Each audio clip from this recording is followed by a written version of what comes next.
So I think if China could do this, Indonesia can do this. I'm really serious. But allow me to share with you some of my observations. First of all, Indonesia need to come up with your own roadmap of modernization, urbanization, industrialization. No other country's model can be copied to Indonesia. So you need to come up with your own pathway. However, there are several things which can be of relevance to Indonesia. First, keep domestic stability.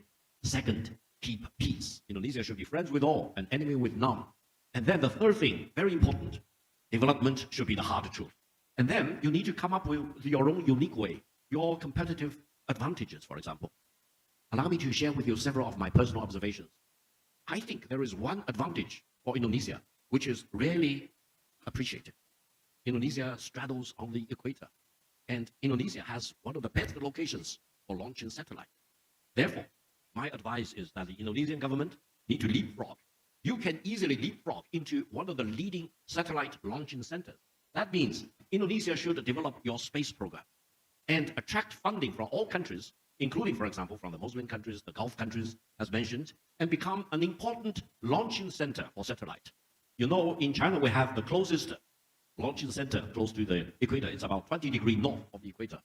And China can really participate in this Indonesian-based satellite center if you do it right. Now, second thing, without claiming to be a currency expert, allow me to mention that I'm shocked that the Indonesian currency, 16,277 versus $1.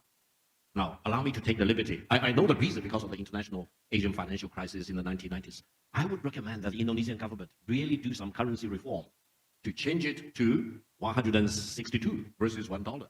That will bring, for example, the new Indonesian currency more or less to the Japanese yuan, and that will really help the country to get rid of this legacy of the Asian financial crisis.